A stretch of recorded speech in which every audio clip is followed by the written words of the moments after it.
think it is being reported, like in the last 5 minutes, that one of the first things Trump did after winning was to speak to both Zelensky and Putin, and to make it really clear that the net effect of this war in Ukraine has only been the total destruction of the nation of Ukraine. Hundreds of thousands of Ukrainian men killed, Eastern Ukraine destroyed. I mean, really, just the elimination of a country, the biggest country in Europe, and that sort of no one wins. Like, there's been no upside to this at all. It's been effectively a genocide against the Ukrainians, and we're going to stop it now. We're going to stop it. And he spoke to both of them. That's what a United States president should do. And this lunatic who's been running our country for the past 4 years, like, hasn't spoken to Putin once, because he's immoral. Really? Okay. Immoral. Find a world leader who's not immoral. What do leaders do? Well, a lot of them kill people. In fact, I'd say about 100% of them do. If they have enough power, they kill people who are in their way. That's what they do. Sorry. I'm against that. That's why I'm not a leader. But that's the nature of global leadership. So it's not a question of, you know, finding like a good person in charge of a large country. You're not going to. There aren't any. But you can find better people, and you can arrive critically at better outcomes. And the better outcome is no more war.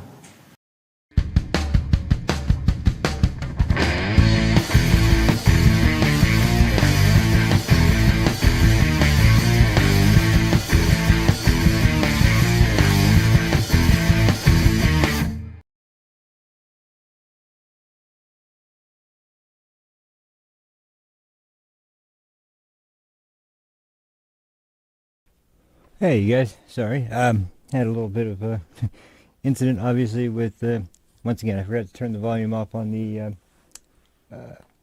monitor for the stream, and I left that on while I was playing the intro clip, so you heard both at the same time, and that kind of screwed it up. But at least it didn't cover up the main message, which luckily it was at the beginning and the end, more or less. That the main part of it was sort of put in. But anyway, sorry about that. But here I am. A little earlier today, I managed, well, not much, but enough to be a little bit different. And it's a big one today. This is a lot of, in fact, yesterday when I was discussing a clip I didn't get to, which is actually more relevant today than it even was yesterday, which is really good, but still, it gave me plenty to do. So I'm not going to waste too much time getting started. I do just want to make mention, geez, wow, things are just non-stop. Things are kind of in motion, and I never really, you know, kind of believed, like, trust me, I don't usually follow, like, usually an election happens, everybody watches, and everybody sees what's going on. What's up, Eddie? How you doing, man? I'm doing good. I'm doing very good, actually, today. Thank you for asking. But yeah, normally I just kind of, I'm like every other normal citizen, and watch the results and see who wins, and okay, cool. All right, well, go about my life until the inauguration, and then when that comes up, we'll see what happens. But this year is very strange, very unique, and it's because of it's mainly because of one very specific thing, and it's because of the media and their nonstop obsession with everything Trump. And you know, believe me, I was hoping by this point, at least, that we would have some other subjects to talk about, but there's not anything that anyone's talking about except for still Trump stuff. And it's crazy because I think there's just about everybody, even most of the people that, like, maybe some of the most entrenched political people would love to keep going on and on about this every day. But as far as like the rest of people that cover just you know, cultural topics and news events and big things going on, there's a lot of people that probably are like, what is going on here? And like I said, this is purely the fault of mainstream media, their obsession with everything Trump, and to demonize everything Trump. And that's why I think what's been going on is so brilliant, which is why I'm kind of forced to cover it, because quite honest, once again, there's nothing else going on. And honestly, I just think this is like, you couldn't handle this any way better than how Trump's doing it this time around. It's like, this is genius. And I don't say that lightly because, like, normally I would say, like, okay, well, who cares about all this stuff? Who cares? The problem isn't that I care. It's that the media cares. And he knows that. And so does everybody in his cabinet already. And the people that are probably going to be coming in know that very well, too. So they're preempting it in the best way they possibly could and still be effective by the time it comes around to next year. So we'll go over that. But what I think is most important is that you can tell by what Tucker's talking about, that opening clip, and by the actions that you see him taking right now. He hasn't at all backed away from his campaign promises.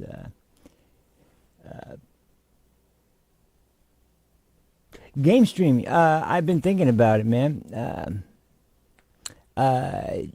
Honestly, I've been thinking about doing it on the side. I'm mostly sticking to doing this daily stream because this is something I've talked about for a long time, and I just think, like at this point, to get off topic for just a second, because I don't mind.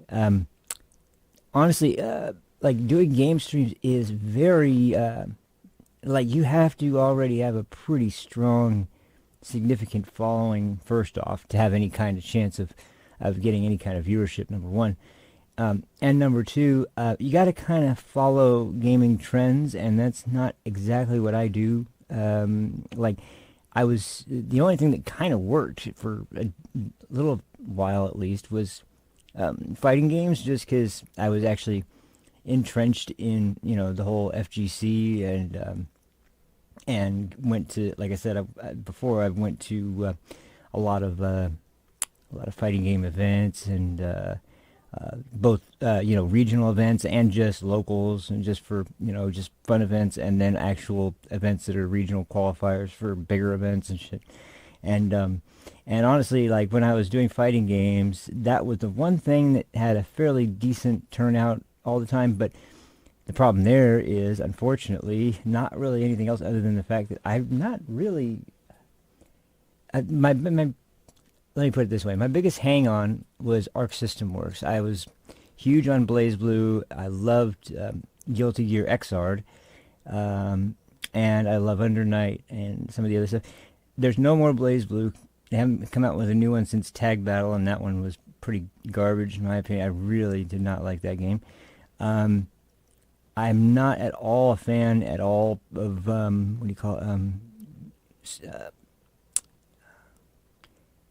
Guilty Gear Strive. It doesn't feel like any other Guilty Gear that's come out.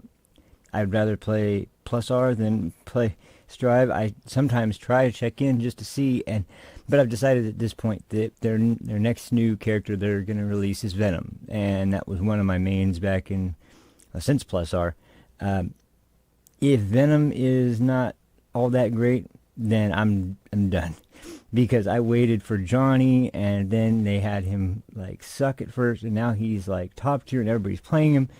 They're swapping characters around all over the place, and it's just like the air game is not the same, the combo game is not the same. I'm not a big fan of the wall smash. I'm not a big fan of the overall damage output, and it just doesn't feel like their other works. And the fact that they just ditched BlazBlue altogether, that's a huge blow, because that was really... I played Guilty Gear XX when it first came out. That was the first Guilty Gear I played. And I've always liked Guilty Gear, but what really won me to Arxis was BlazBlue. So if they're not going to make any more, then... And I know that was kind of their side gig when Guilty Gear wasn't really... For whatever reason, I can't remember what happened, but that was like an IP that they just weren't able to touch for a while. At least they weren't able to make fighting games with for a while, but... Anyway, those are the main reasons why I'm not doing game streams anymore, is because of the combination between there being no audience unless you already have a following, and if you really follow like the only game I'm really super interested in right now, well, there's two, I guess. One of them's a remake. It's Dragon Quest III, just because that game deserves the remake it's getting finally. It was one of the... Since 1988, that's been one of the highest grossing games in Japan, and never really saw a big release outside of mobile and handheld. It didn't even get a handheld. It did on Game Boy, but well, I guess it technically did by the time Switch came out. But argue whether that's a platform release or a handheld release. I don't know. But either way, but that was just a remaster of the original version, and it's kind of more of the mobile version. The new one looks like Octopath Traveler. It looks like Triangle Strategy. It looks like a proper remake, so it's freaking awesome. And other than that, it's just Stalker 2, and I know that's going to be hopefully. I almost guarantee that day one that game's going to be buggy as hell. I'm not certain of that, but with how ambitious they were on making that game, and from what I've seen, and the kind of trouble, not to mention that the studio is literally in Ukraine, or it was. I don't even know what they did during this development cycle, but they're Ukrainian developers, so I mean, that kind of threw a wrench in the works and postponed things for a while, obviously. But yeah, those are the only two things. I'm not interested really in any of the other big name releases. I never really have been into really big name releases. I mean, to put it in perspective, I just started playing Red Dead Redemption 2, and that's only because Red Dead Redemption 1 just came out. I bought that, but I wanted to play 2 because I'd already started it before, and I just really started getting into it. So, I mean, that's I don't really keep up with a lot of the newest stuff, and that seems like if you are trying to do game streams regularly, you really have to stick with the newest releases. And I'm pretty much exclusively on PC now. I went off on a huge tangent there. I'm sorry. But anyway, yeah, this is anybody out there who is wondering about game streams. And it's funny. I talked to a guy before I started doing Frame Advantage.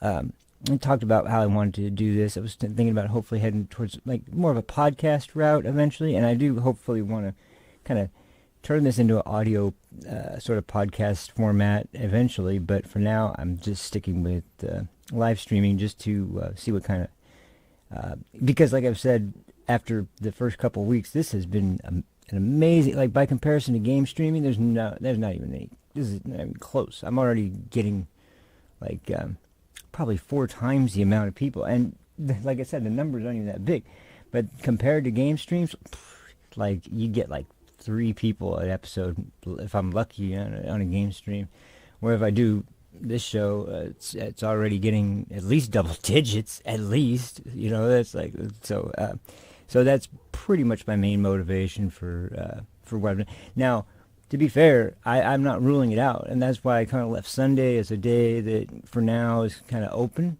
but I wouldn't mind, especially at big releases, or if there's some kind of if it was to get back into fighting games, because I'm heavy into stick modding. I'm heavy into just modding in general, and PC building. I like doing stuff with my hands. So if I ever was to do like a video, covering something like that, if there was a release of some hardware that was new and something that really piqued my interest or whatever, maybe I'd do a review there or something. But and I left Sunday open pretty much for that reason, so that eventually maybe there would be something that would be a special that I do on Sundays, or just a weekly event I do on Sundays or whatever. But for the time being, because this is such a big shift, and like I was saying, there's a guy I talked to who asked me the same question actually before I started. And he had asked me, "Did you do game streams or anything before?" And I said, "Actually, I did, yeah." And he asked me the same question about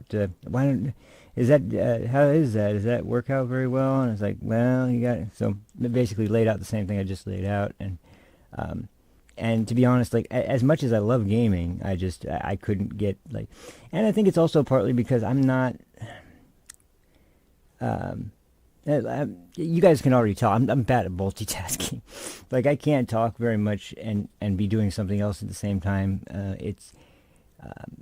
I'm not dead silent, but it's not one of my strongest suits. I'll just put it that way. So, and like I said, I'm sure you guys can already tell because I lose track of what I'm doing even when I'm single tasking, let alone multitasking. So, that's kind of not one of my strong suits. So game streaming usually tends to be me playing a game, trying to interject with something important, or responding to the times where there's comments, because sometimes there is. But to be completely 100% transparent, Jay and you and some of the other people that were like either friends of mine from PlayStation Network back when I used to do mainly console stuff, or people that I played PC games with, or whatever, people that I played games with in general. Those were the only people that really came out for game streams, and with this sort of subject and this sort of format, like I said, that's why I've been so overwhelmed, because every other channel I've started, there's been 3 other times I tried to start a channel before. They're all game channels, and they all did about the same in the long run. Now, I didn't do daily streams, mind you, but there was also sort of like,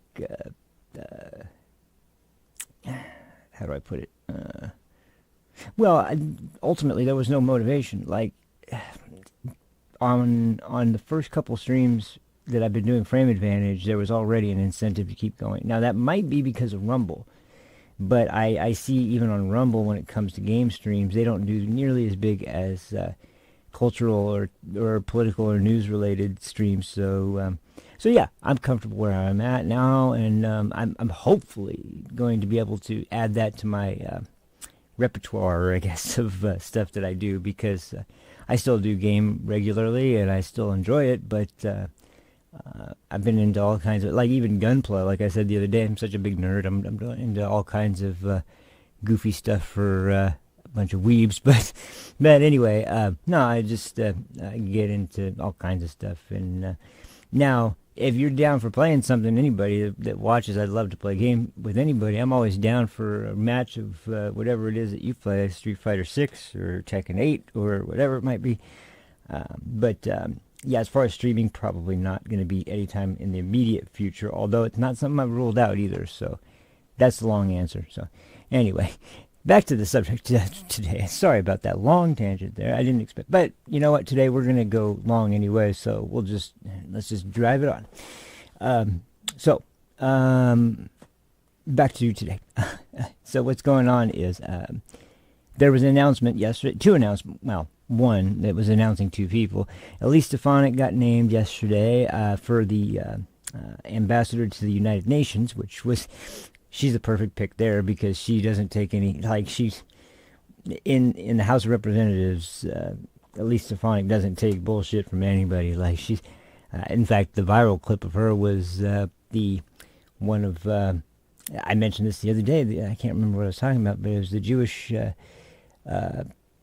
kids in college campuses that were getting blocked from going to class, getting harassed, getting chased down, getting forced to lock themselves into rooms with mobs chasing them, and it was just it was completely untenable. So they had the heads of all these elite universities come up, and Elise Stefanik was the one. Is that I remember the question now verbatim, is calling for the genocide of Jews against your school's code of conduct or rules? Is it against the rules of your school, yes or no? And it's like, and they all said, well, it depends on the context.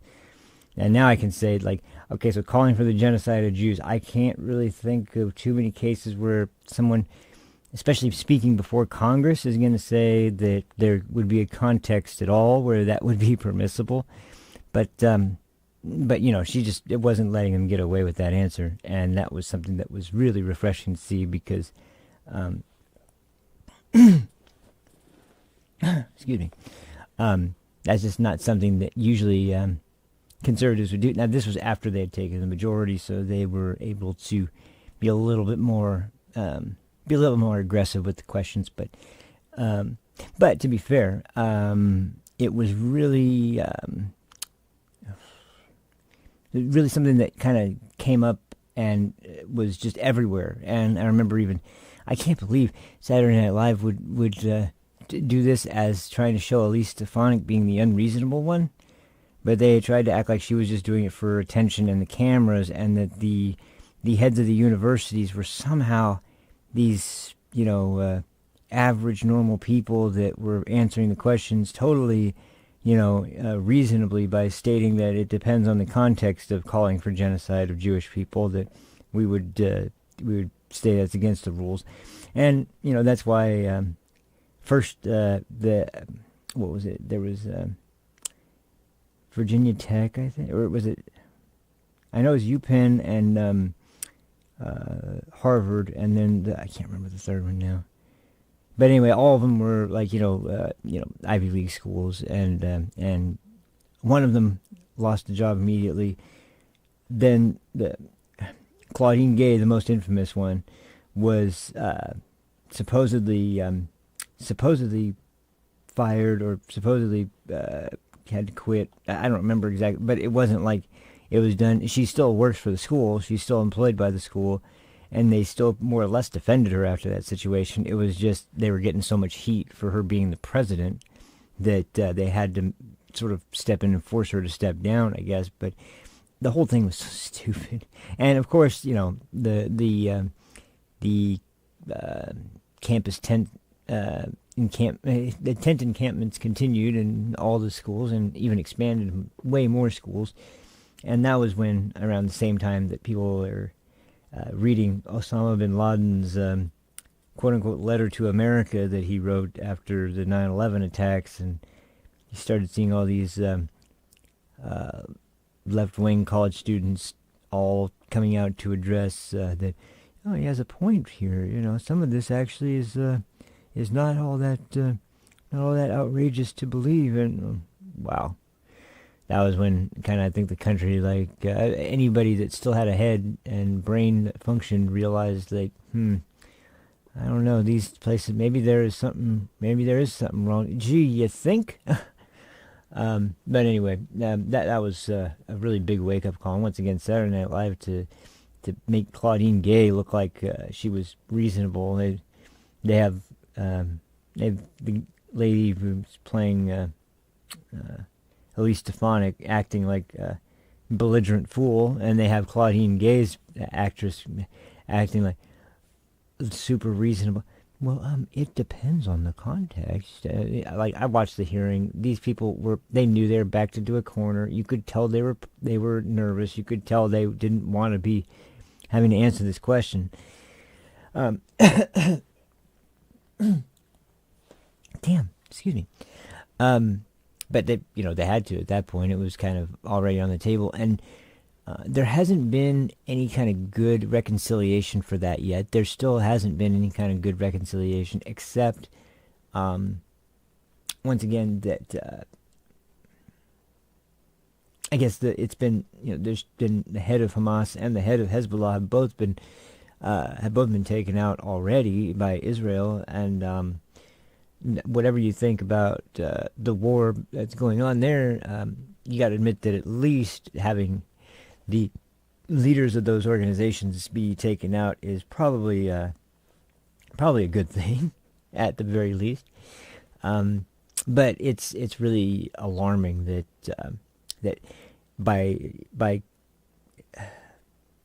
comparison, there's we got the situation going on in Ukraine, where our Congress and Senate are just like constantly for sending more money, and constantly saying we're not sending troops there, we're not going to be sending troops there, we're not sending any Americans there, and yada yada yada. But I don't know if that's legit or not, and I also don't really believe that they don't want to ultimately send. I don't know if I believe that or not either, because Russia has been in the crosshairs of a lot of people in Washington ever since Trump's first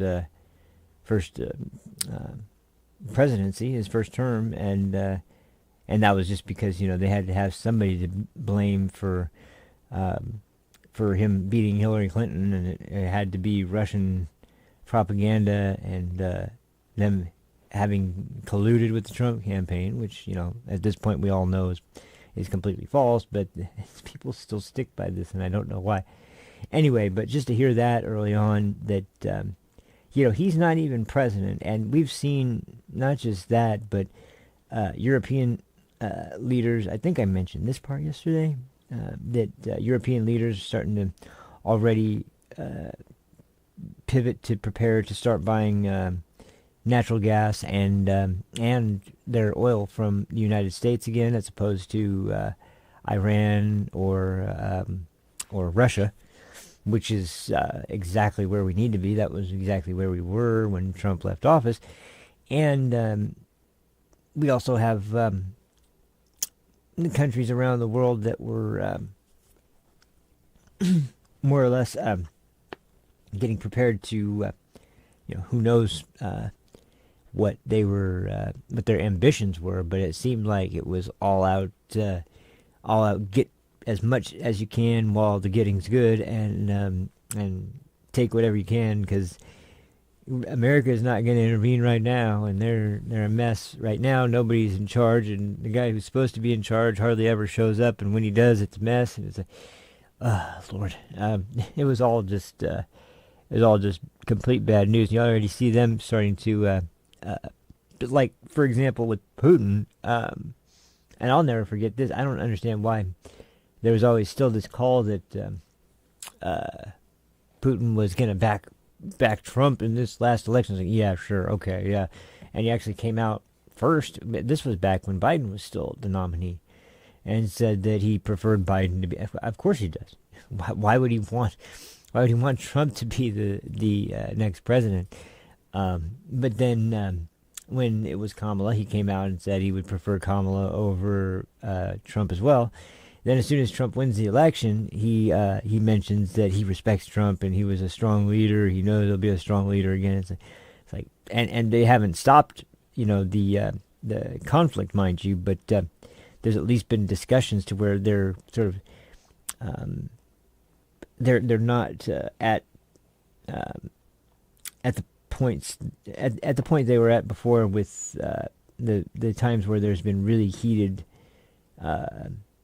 elevated tensions based on a strike that happened in this area of Ukraine or that area of Russia, and probably the most incredibly scary time was when there was the green light from the United States for Ukrainian forces to go into Russia and start launching drones or rocket attacks that went much further into Russian territory. That was when I thought, oh boy, this is getting really dangerous now, because it's mostly been fighting that's been happening in Ukraine, and not that that's a good thing at all, but if you start pushing, once again, the biggest fear has always been if you start pushing Putin.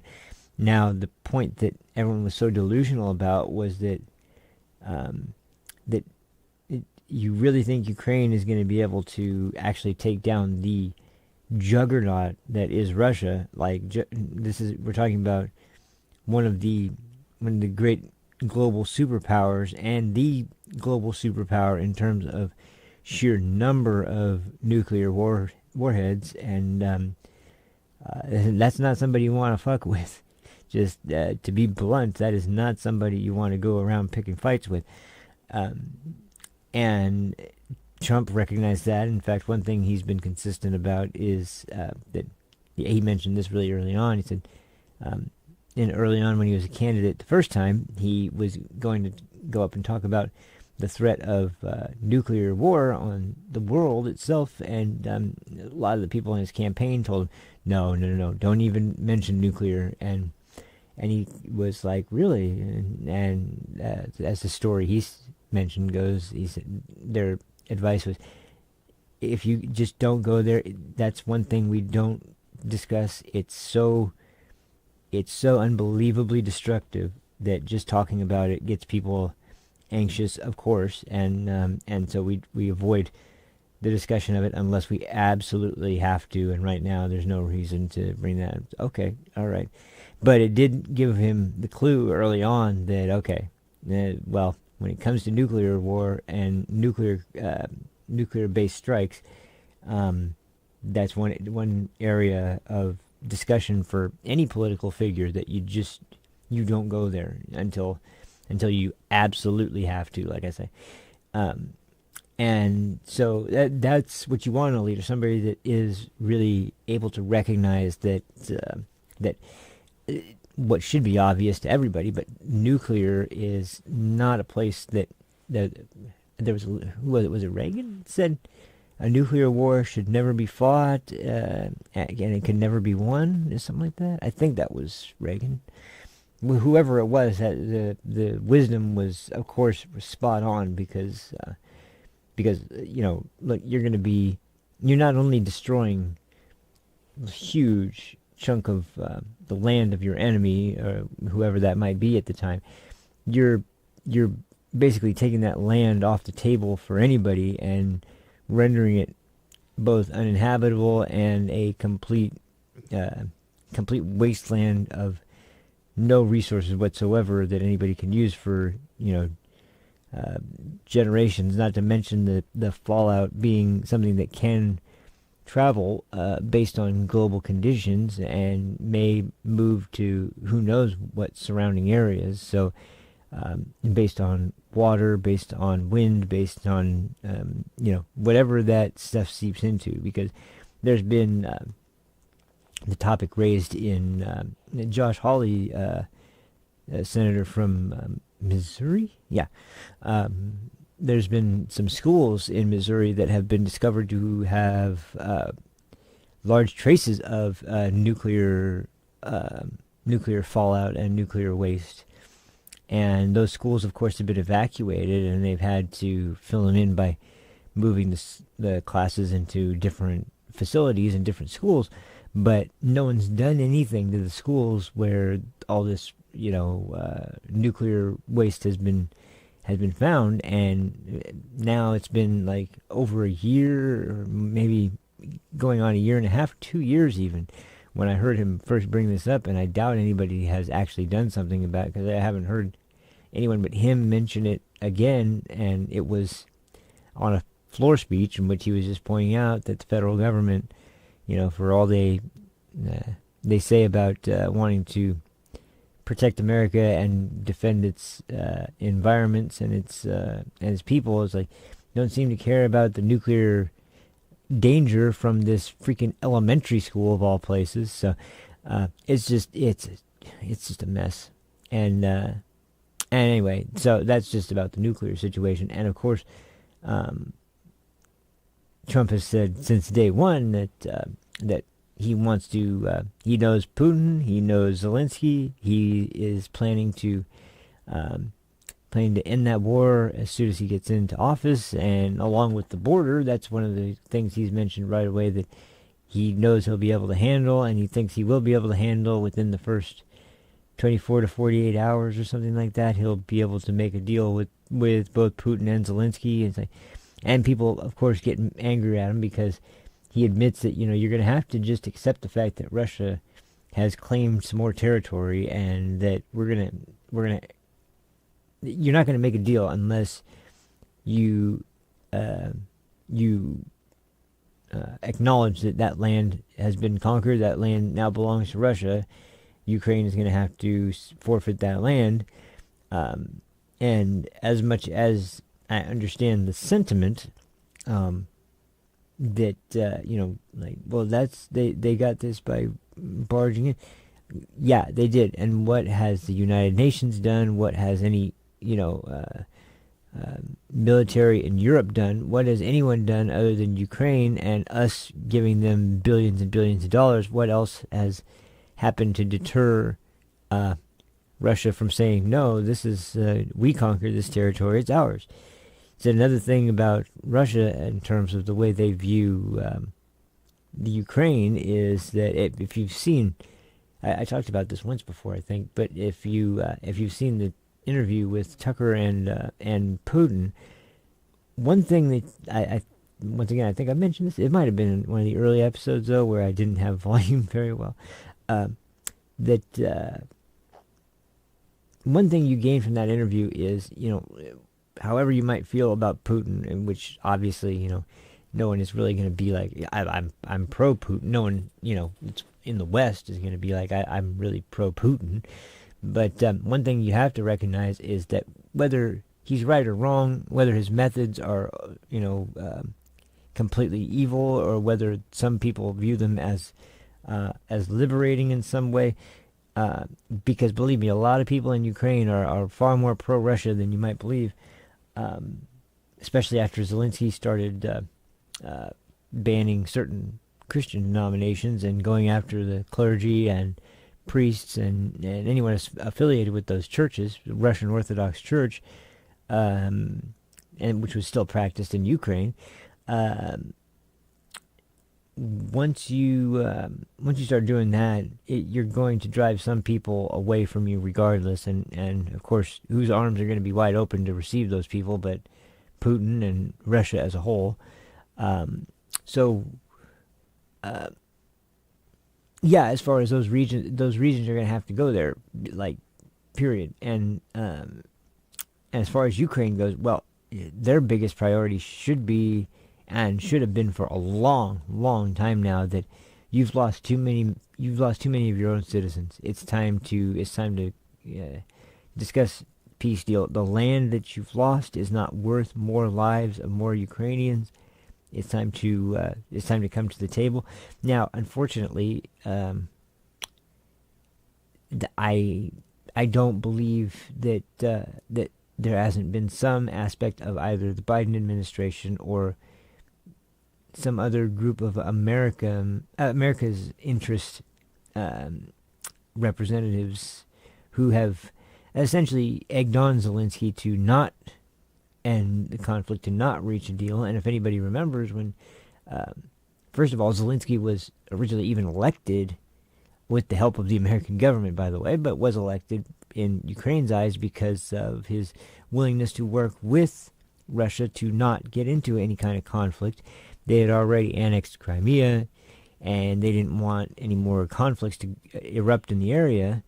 But once again, the head of the UK at the time, Boris Johnson, and this administration over here, the brain surgeons that they are, decided that actually, what we're going to do is we're going to say that. Even though we know it's the red line for Putin, we're going to say that Ukraine is welcome in NATO, and we want to welcome Ukraine into NATO as soon as possible because that's such a great idea. And then it was immediately after that the tanks started lining up on the border, and everyone's like, "Oh boy, here we go. Why would you do that?" Well, Boris Johnson actually came in and nixed the agreement that Zelensky had with Putin and the Russian government to ensure that there wouldn't be any kind of conflicts that would arise over territory or and of course the red line once again being that absolutely would not be joining NATO. And then along come these British and American heroes to say no, we it's not off the table. You still can join NATO. Great, yeah, perfect. First of all, they've already been denied to be able to join NATO, so that's not even true. And secondly, why would you take the red line of Putin, the thing you know is his red line, the thing that, quite honestly, as far as the global community goes, do something like inviting Ukraine into NATO, which, once again, from the perspective of global security, makes very little sense because they're not really going to be adding, this massive benefit. They're not a superpower militarily, or they do have some very high level agricultural benefit to other states, especially in Europe, but they are not by any means like a country that is doing anything but free trade with other countries, and they're never going to be able to. The idea that Ukraine was going to be able to defeat Russia in an open conflict is just so.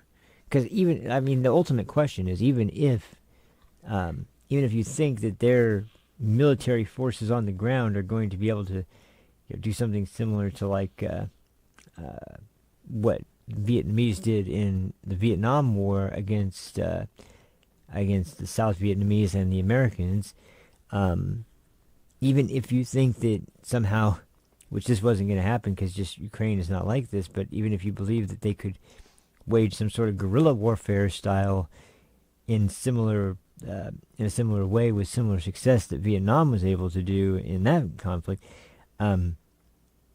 America wasn't going to use a nuclear weapon on Vietnam, yet Russia seems like if Putin was pushed into a corner, there's definitely a very high chance that he would end up using a nuclear weapon. Why in the hell would you ever just dismiss that as like, oh, well, we'll figure out what to do about that when it comes up? And that's not what you're supposed to do with nuclear conflict. But anyway, I got sidetracked there a little bit, but I did want to explain like in depth about my position on Russia, Ukraine, and just kind of mention that before I talked about Trump's call there, because it is true. He did.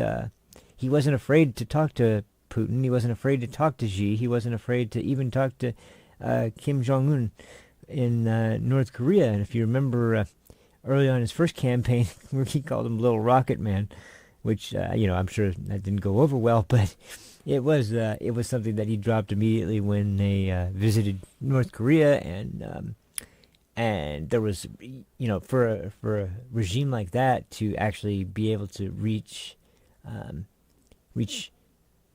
some sort of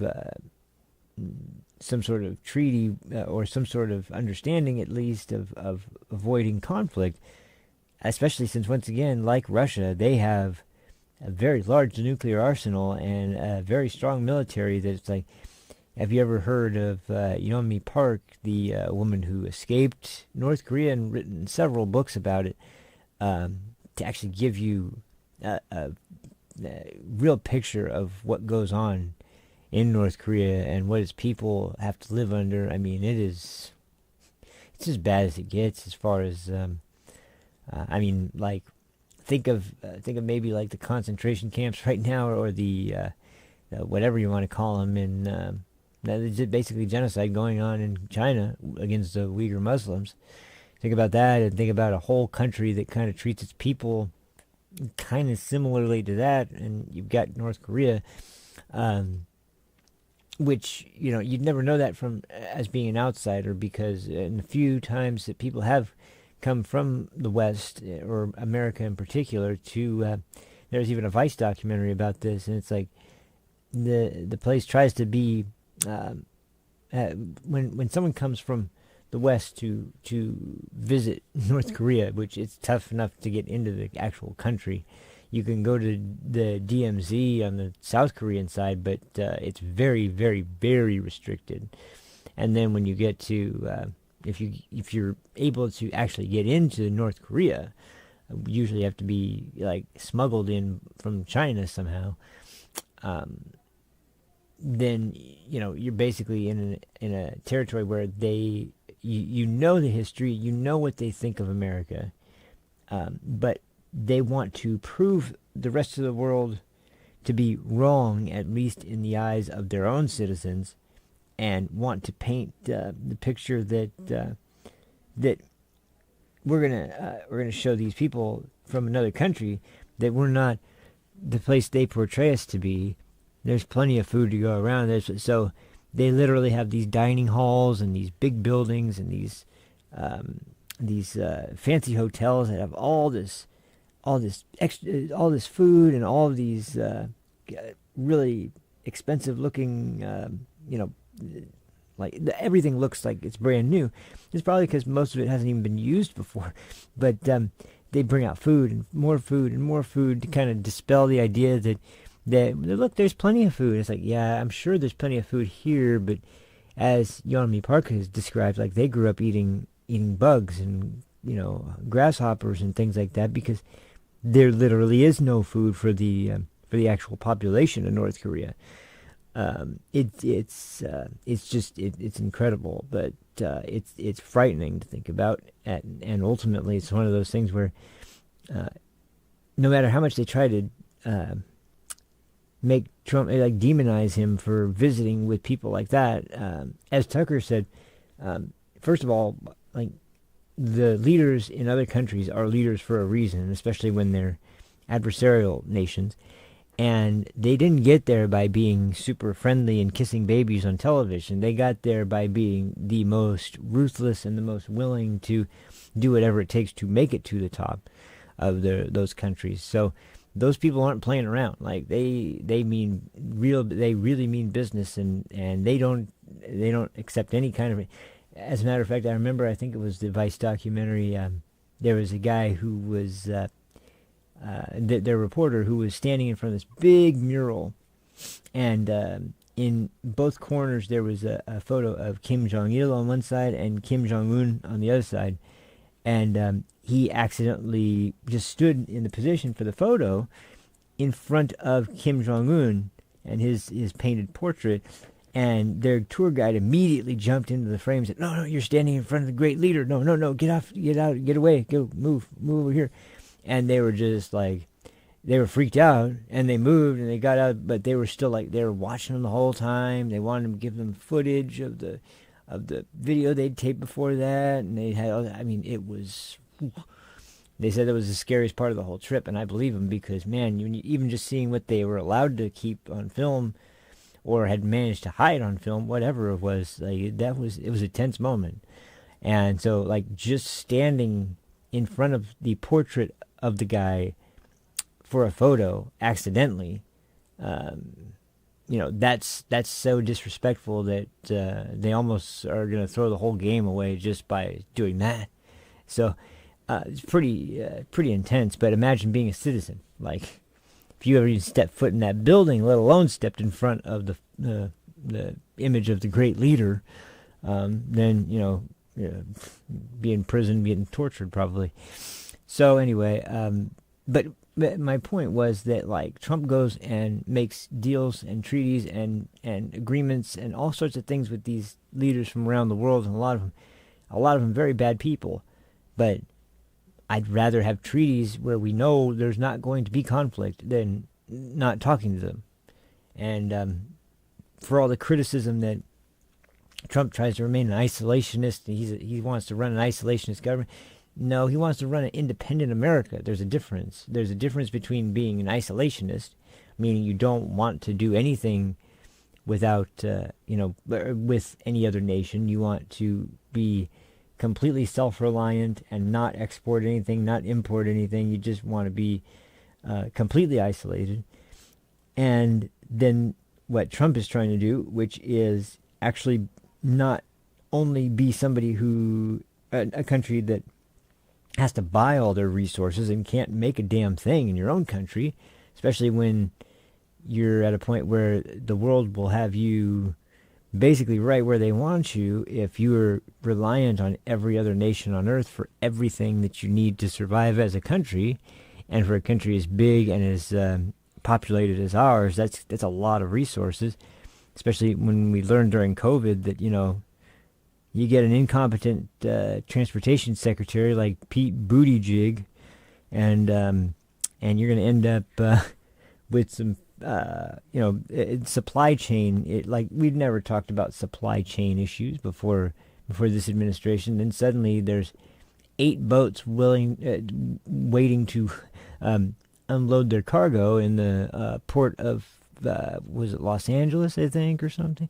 Like there was just rows and rows of these giant tankers that are just waiting, and they have to wait like 2 days just to get into port and drop off their cargo because there weren't enough dock workers to unload the cargo fast enough to get the ships through. And it was like, that was all because of the ridiculous COVID policy, and honestly also because of the infrastructure that hadn't been updated or repaired in God knows how long.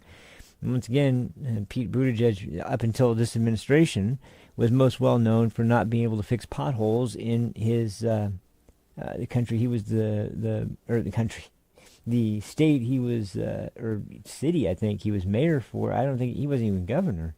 So he was a mayor that didn't fix any of the streets, and that's one of the things when it comes to the sort of argument that leftists make about taxes, like, well, we have to pay some tax and rich need to pay their fair share and they're not paying.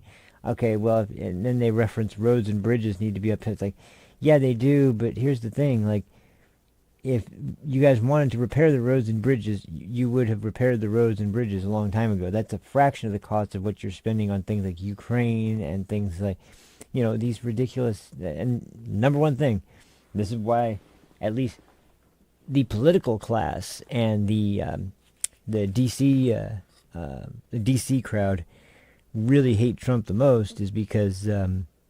And as Tucker has said before, the moment that it kind of solidified that they knew that Trump was not your average run-of-the-mill Republican, and he was not someone who was going to be playing the same kind of games that you're required to play when you're a politician in Washington, D.C., which was that he said that he just openly, in the first debate with Jeb Bush, or the first debate with Trump and just Jeb Bush, I think, was that the whole Iraq war was a mistake and that we should never have been there, and it was completely destabilizing to the entire region.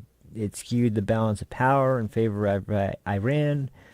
Those were all true things, and the problem was that the reason they didn't want to talk about that out in the open was because, first of all, that would admit that one of the ruling families, the Bushes of D.C., was actually wrong about something, and that's something you can't do, God forbid.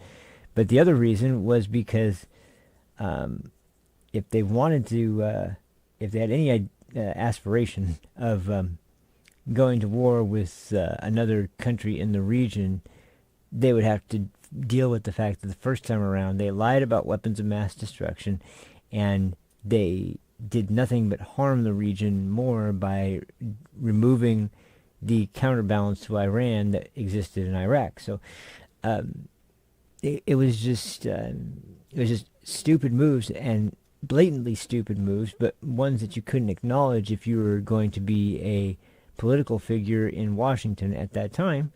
And yet, despite all their hatred for the guy and wanting him to be out immediately, and how his values didn't really line up with the Republican Party's all that much at the time, he still won the nomination and won the presidency because of that exact agenda. And once again, they didn't learn their lesson. They brought Biden in to basically be the guy who comes out in front of the mic and says all this stuff, but he wasn't obviously making any of the decisions. It was somebody that controls the party, and someone that controls mostly the sort of shadowy uniparty that everybody talks about, that is this elite DC crew that really doesn't even... they'll go out and say they're Republican or they're Democrat, but they really don't have allegiance to a party. They have allegiance to themselves and making the most money that they can make for themselves. So it's pure hubris and vanity, and it's just like absolutely the most, like I said before, that's what JFK really warned against, a government that was no longer accountable to the people and was doing things in the shadows and not in the light, and that's exactly what the government has been doing for quite some time. And Trump comes along and is like, yeah, nah, let's just take a sledgehammer to the whole thing.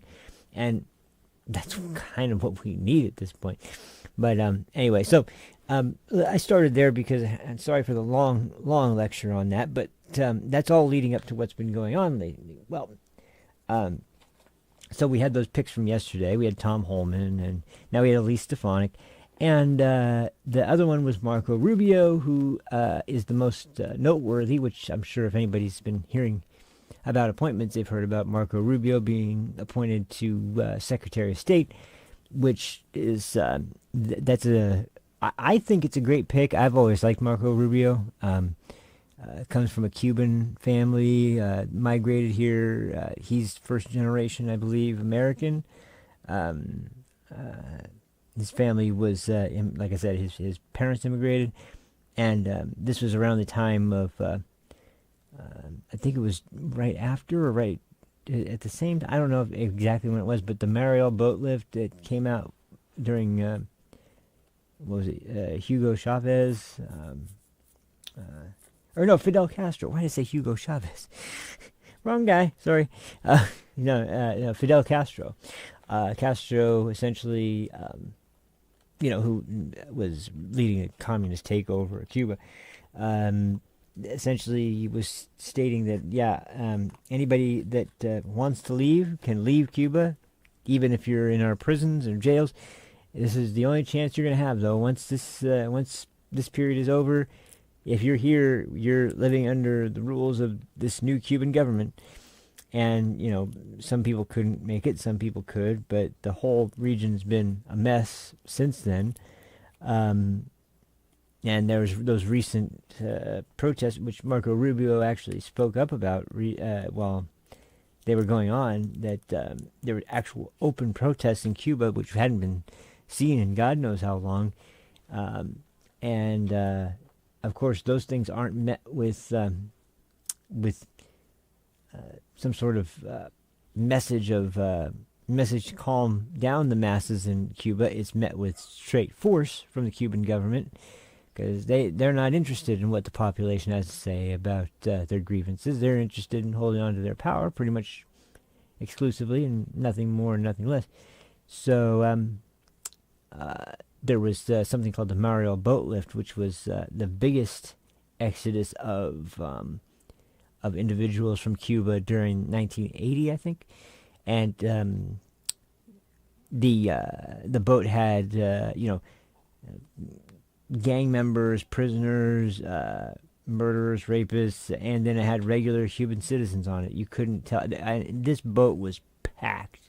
I mean, it was just stuck. There was no room on the boat for anything else other than the people that were there. There's not room for one more person on this thing, because it was so stuffed with people. And then when they got here, of course, they didn't have, just like now, when people are coming to the border, nobody has any kind of real legit identification. So, as a matter of fact, Scarface, the movie, kind of starts with the whole Mariel Boat Lift sort of incident, and the actual character in the movie is played by Al Pacino, is someone who is coming from Cuba right during the Castro regime, and coming to America, and ultimately becomes a crime lord because of it. But and to be honest, there's actually a real story that where gang from the East Coast, I think it was a New York gang. It's in several states, but this was the New York branch, I guess, or whatever you want to call it, of this gang, the Latin Kings. The leader for quite some time in the 90s and early 2000s was a guy who came from Cuba as well, and he was notoriously ruthless. As a matter of fact, he killed off more of his own gang members than any other rival gang, because he saw, people who were traitors or who weren't loyal everywhere, just started ordering, all these executions of all these people who were in the gang. And it just goes to show you the ruthlessness of some of the people that were leaving there, and despite the fact that a lot of Cuban immigrants are some of the most hardworking and proud Americans, and they also are some of the first to start ringing the alarm bells of when they see something in this country they recognize as being something that's heading in the direction of, because they've seen it firsthand. A lot of the older Cubans that are still alive today, they saw the process from beginning to end of a communist takeover of their government, and they don't want, they're scared more than anything that this country will embrace that, because they kind of see it like, well, if this country falls in the same way, there's nowhere left for us to go. There's nowhere left for anyone to go. There will be nowhere else for people to go, because there won't be a country left that either would take us or is not, just another hell on earth situation. So that's one thing they're constantly on vigil for. But I've also liked the way Marco Rubio speaks about, he speaks about conflict as he doesn't want war. He's by no means, at least from what I can tell, he's by no means a neocon. He's not a warmonger of any kind. He's not the kind of guy who is constantly focused on the old conservative agenda that like he's no Dick Cheney or George W. Bush or one of these guys. He's far more grounded in reality than people like that. Um, there are some things that people don't like, and I'm guessing it probably has to do with the funding to Israel. And to be honest, I understand with people when people talk about not wanting to get involved. I just think that there's a lot of fear and a lot of people that are incorrectly reporting. Like, there's still people that don't understand what Iron Dome does. Like, there's people, and it doesn't help when you have people as dumb as AOC or Rashida Tlaib or Ilhan Omar who think that Iron Dome is attacking people. And it's like, I've explained this before, but no, Iron Dome is a defensive system that literally shoots down incoming rockets and missiles from the surrounding regions when it detects incoming fire, and that's its purpose. That's what it's for. It doesn't. They don't aim it at anything and have it shoot at any targets. It's a defense system. They have weapons that they use to attack when they're in conflict, but Iron Dome's not one of them. And when we send funding or supplies for Iron Dome, it's to defend Israel. It's not to it's not to help them fight. And that's one thing that I think that a lot of people don't really recognize is that Bibi Netanyahu has not really asked for much funding other than what we've already funded before and continued to fund before. And that's the other thing that really kind of annoys me is that I understand that it was Israel and not us that got attacked. However, they did get attacked, and they have every right to attempt to, number one, why you took a bunch of hostages. You took over 200 hostages. You don't do that if you're some benevolent force. You don't take innocent men, women, and children, like literally babies, hostage. You just don't do that if you're a liberating force of any kind. And then this idea that Israel's indiscriminately just murdering Palestinian civilians. It's like, to the degree that Palestinian people are dying, I am truly that saddens me greatly, because they don't deserve that, especially the ones that are in the line of fire. But you got to understand why they're there. They're there because of Hamas, not because of Israel. And what's Israel supposed to do? You have you have a guy who is like trying to kill you, and every time you turn around to take aim at him, he runs and grabs an innocent civilian and puts them in front of himself, and then you have to put your weapon down. And as soon as you put your weapon down, they pop back out and start trying to kill you again. That's exactly what they do. They hide behind the population. And as much as a lot of people would deny this, this is true. This has been happening for us long before October 7th. I heard about this stuff like a couple of years before October 7th, and they've been doing this for a long time.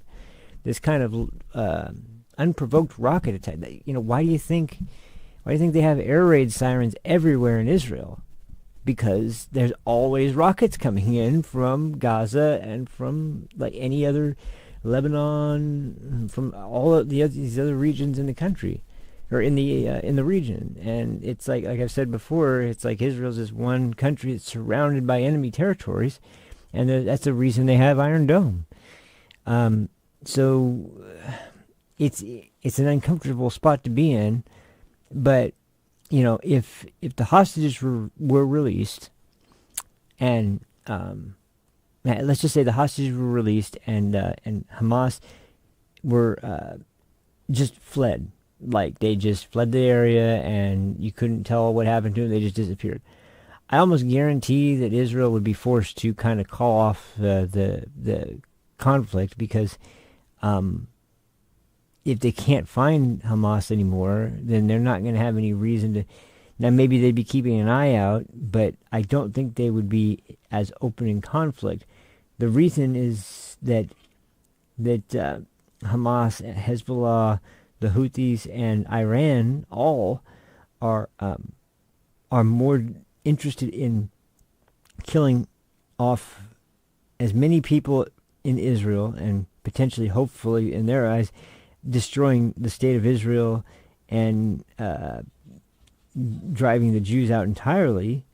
They're more interested in that than the lives of their own citizens. Now, that's a fact.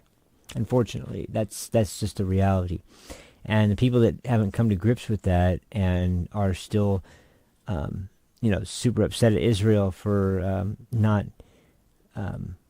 conducting this war perfectly. Well, that's true, and it's a tragedy, and it's something that they hopefully can avoid. And once again, we should have no part in that, because that's their country and it's their country to defend, and I think they recognize that. But to suggest that somehow we are funding genocide by providing defense weapons to this country while they are bearing the brunt of their own conflict and succeeding quite effectively, by the way. But there's this global propagandist network that uses not only these citizens as human shields, but then uses them as propagandist shields for the rest of the world by trying to prop up people that are suffering these losses and treat them like this is all the fault of Israel. They are solely responsible for this. Well, maybe to avoid that, you could have, maybe not the actual Palestinian people, but the people that are in charge of their. People have joked that there was one election in Gaza specifically, and it was to elect Hamas as their leaders, and they haven't had an election since. I wonder why. But the more important kind of point to look at is just that, okay, that's the situation that we're in right now. That, like it or not, that's the situation we're in right now. What are we supposed to do? Well, until we get all the either confirmation that of who has died and who's still alive, and the people that are still alive are released, and potentially, if there are remains to be released, hopefully, I hate even talking about it like that, but if there are remains to be released, then the remains of the other dead are released so that they can be claimed by Israel, or some of them are American citizens, and some of them are British citizens, and some of them are they're from all sorts of countries. So, until that happens, I see no reason why Israel would let up, because they need to get their people back and our people back. And once again, Joe Biden and Kamala Harris and the Democrats have all sort of just wipe their hands clean of any responsibility they might have, even to their own citizens who are still stuck in Gaza, which is kind of nuts. But they haven't even tried diplomatically to get them back, it seems like. And if they have, they're not talking about it. So it's really disheartening until you hear, once again, someone like Trump who's ready to take care of this. And when you hear someone like Marco Rubio, who understands this type of brutal, genocidal leadership situation in countries around the world that are very, very just always embroiled in sort of, what do you call it, basically local, regional, intra-warfare, then it is very devastating to a country and its people.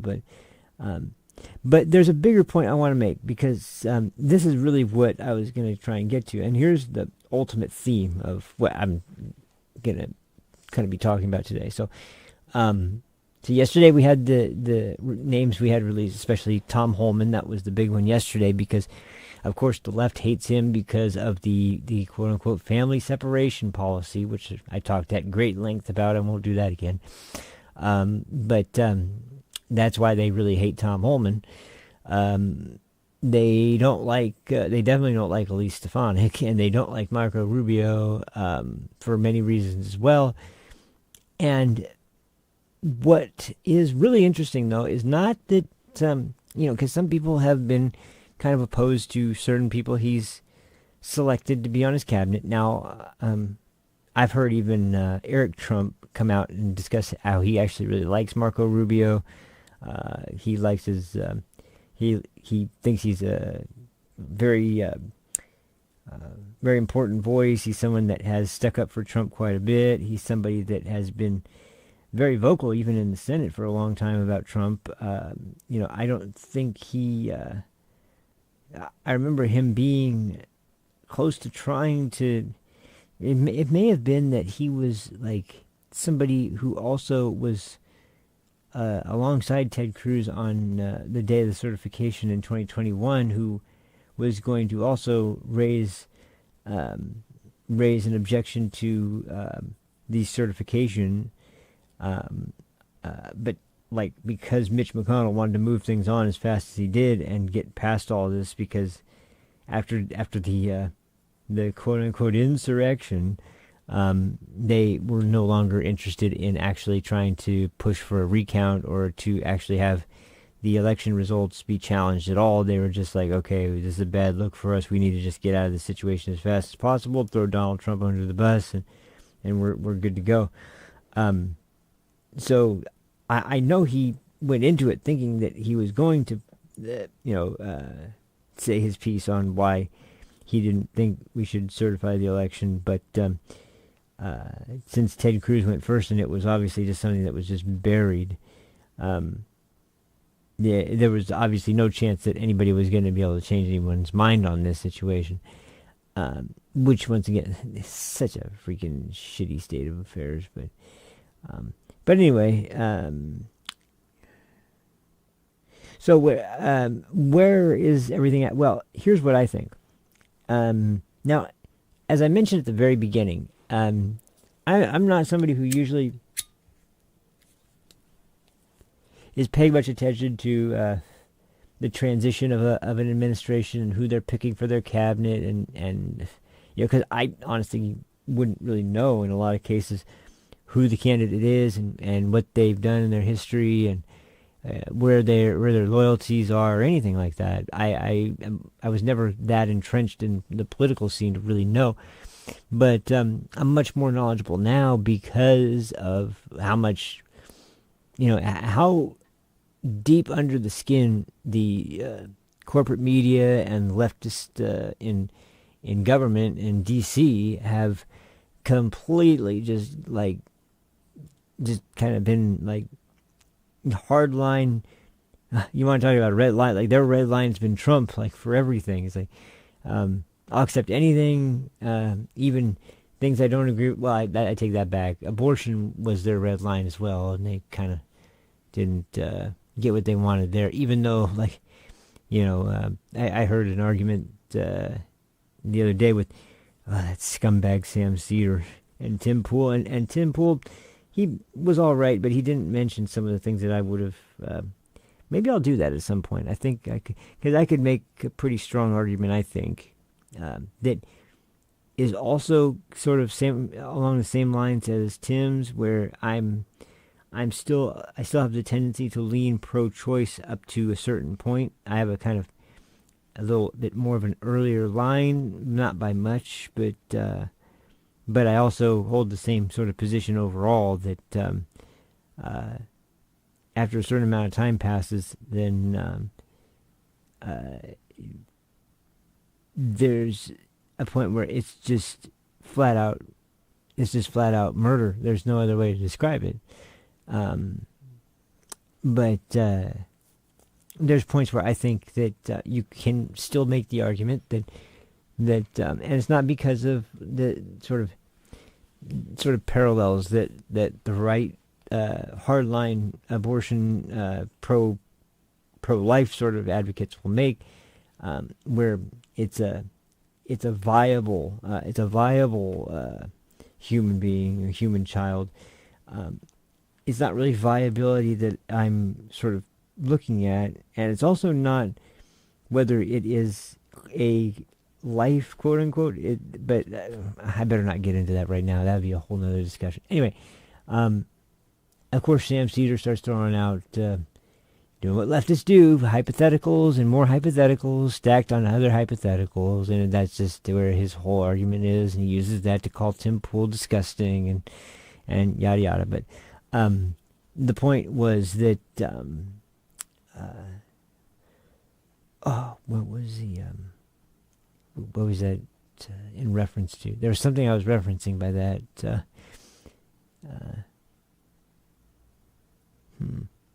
Oh yes, yeah, that's right. So the way that Sam Cedar, that fucking piece of shit. I'm sorry, I hate that guy. That guy is such an arrogant, self-righteous little bitch, and he's got no. He's a liar. He's a con man. He's just disgusting. Yet he has this moral high horse he tries to sit on anytime he argues with a conservative, and it's just, it's gross. But anyway, the idea was kind of that once you get to that belligerent state for the left, they don't really know where to go. They just get more and more belligerent. And here's what I think ultimately is the genius of what's happening with what Trump's doing with these cabinet picks. Some of them may change, and some of them may stay, and they may not fit perfectly for the administration after a few months or after a year, and they might need to go after that. But at least they're getting a shot, and they're people that I guarantee you, at the bare minimum, even if they don't end up working out, they are selecting for, number one, the reason that they think they could work out pretty well. But the other reason is what is most important, because what I really think is happening here is that Trump and his team have realized that, okay, we got to make it to the inauguration, and we got to do it by, not allowing the left to have time to sort of try to build off of a narrative like they did with the Russia hoax, and take all this time to build this gigantic case up about how Trump won the election because of this and this, and this is, well, look, he colluded with Russia. Oh, that must be it. And, this isn't guaranteeing that won't happen again, but it would be a lot more sloppy, because what they're doing is every time somebody else is named, they barely have had a chance to make a case about why the last nominee was so freaking bad. And so before they're done there, then there's another nominee added, and it's like, or another position that he's filled, and it's like, oh boy, the names are coming in so fast now they can't keep up with the name. That's why it's like, just hit him again, new name, and they don't know what to do. They can't hold on to one point long enough. And to the average person who doesn't know all that much about the political assignments and people other than the president and the vice president, or past presidents, only pay attention to the election cycle in the presidential election year, which is the vast majority of American citizens. The ones that are politically engaged only really are engaged and knowledgeable about the subjects on when it comes to the presidents and election year, and that's what they'll watch. I don't have black on me again, do I? I don't think so. Anyway, sorry, I'm getting a little paranoid about that. Oh, and I forgot this. Hold on a second.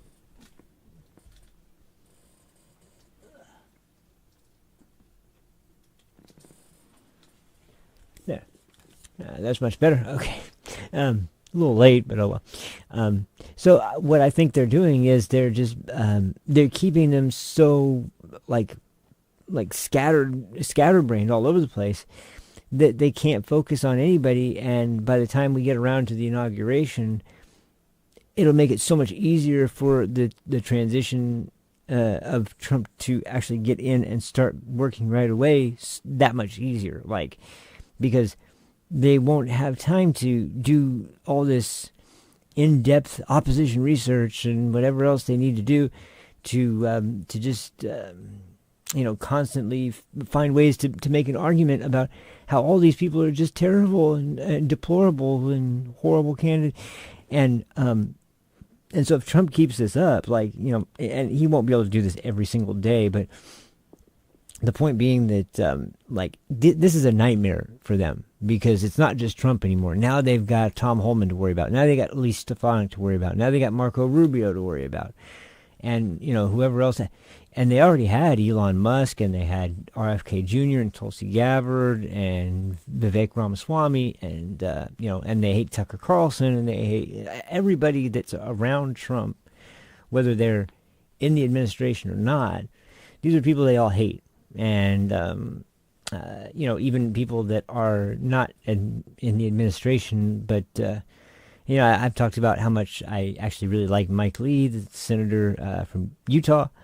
And how he's a real constitutional scholar. Like, he knows, he knows probably cite chapter and verse for the Constitution on just about everything. But it's not like there would be this kind of situation where they would really be able to know. Based on constitutional law and precedent, what they're supposed to do and what they can't really do, and because they don't only have one person to focus on now, and with how emotional they get and how belligerent they get at just the drop of some of these people's names, like this is going to be aside from just guttural sounds of discomfort and anger. You're not going to be able to really discern much else about why these people are so terrible. And once again, to the average citizen who doesn't pay attention to, these really in-depth political subjects, they're not going to know enough about these people to know, and they already have such low trust in the media. They're not going to be able to trust them about, what are these people like? What is their actual goals? I can tell you, Tom Holman, as I played the clip the other day, he is not the kind of guy who is going to just let leftists sort of push him around and not do his job correctly.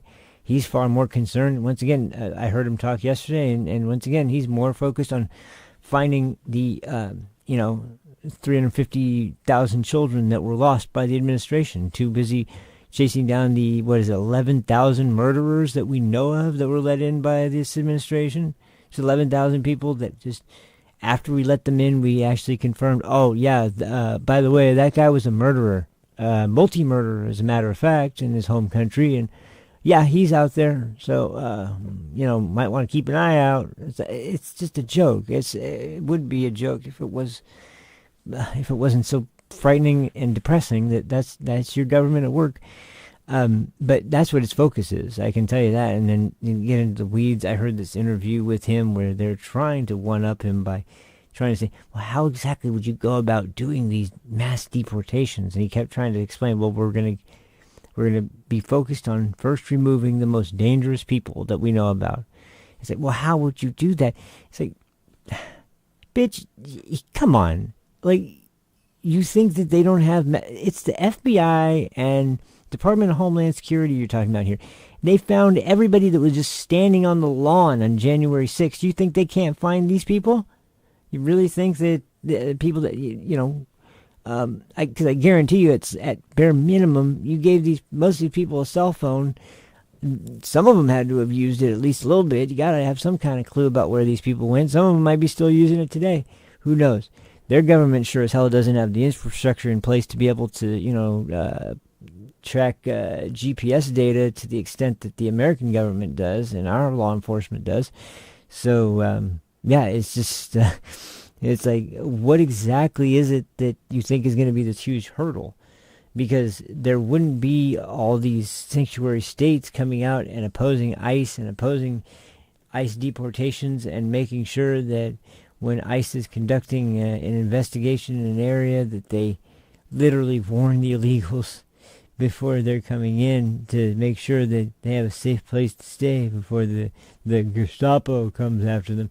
It's just, it's such absolute, like this combination of hysteria and paranoia and self sanctimony. It's not surprising, but it's Trump playing off of their obsession and using it to his advantage to get them to like keep swapping back and forth to here's a new cabinet member, here's a new cabinet member, here's a new, and I bet you maybe like I can't say for sure, but it may be very well the case that he does the same thing with policy, because he's been coming out recently and discussing some of the first things his administration is going to do once they start. And all those things, I guarantee, are also going to be things that probably are not going to sit well with the most outspoken leftists, especially those on cable news. And so, they're also going to be filling their time up with that. They're not going to be able to just spend all their time digging into these theories about the Trump organization colluding with this government or that government, and it's a foreign enemy, and it says like blah blah blah blah blah blah.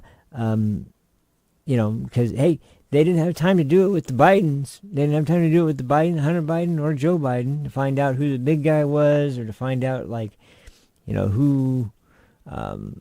who was the actual company that was being investigated in Ukraine by this prosecutor that Biden demanded be fired before they gave him this $1 billion loan agreement that he'd reached with Obama. It's like, there's all this scandal going on with Biden. They didn't look into any of it.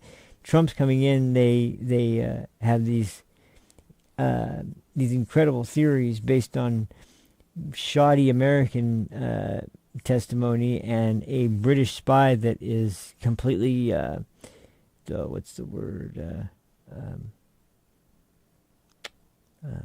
Well, he basically was shamed and forced to retire, and I've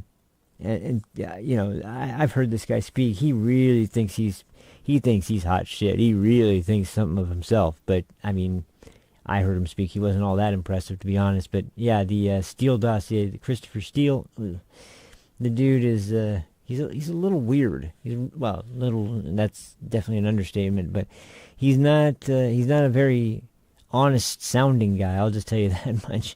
And so the idea of golden showers from Russian hookers on Donald Trump, who, by the way, anyone who's been around Donald Trump knows he's a clean freak. He's always washing his hands. He's always making sure that he's a germaphobe.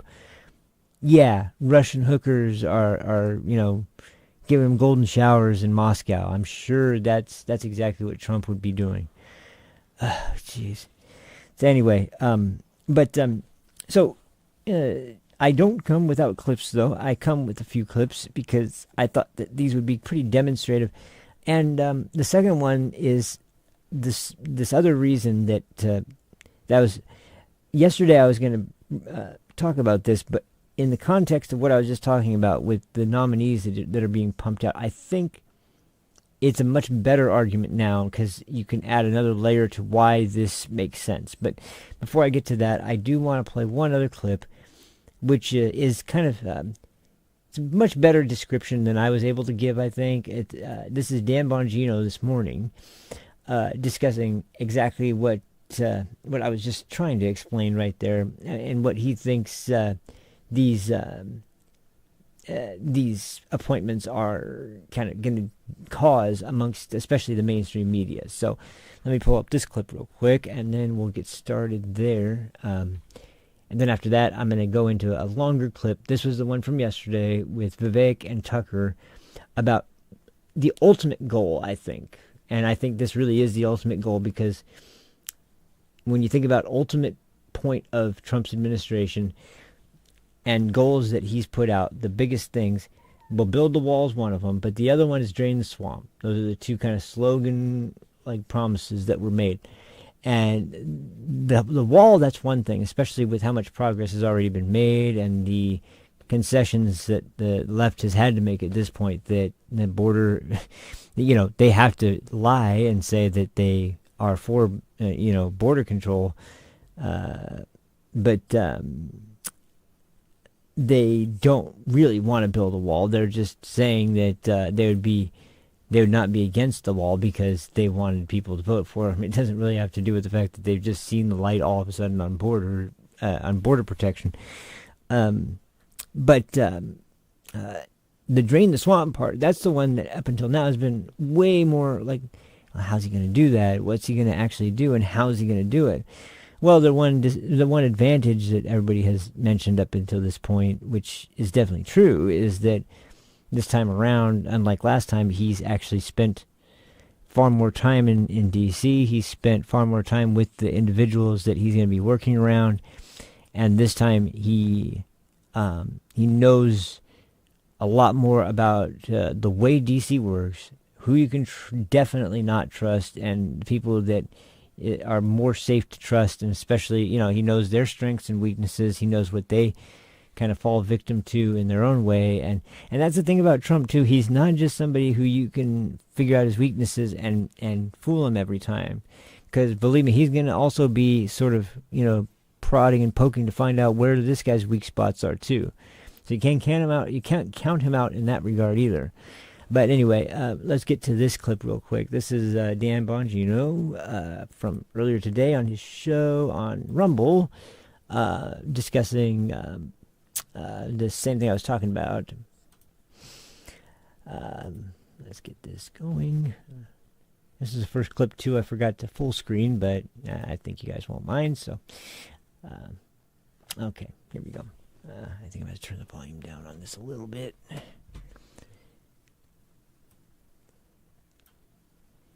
Okay.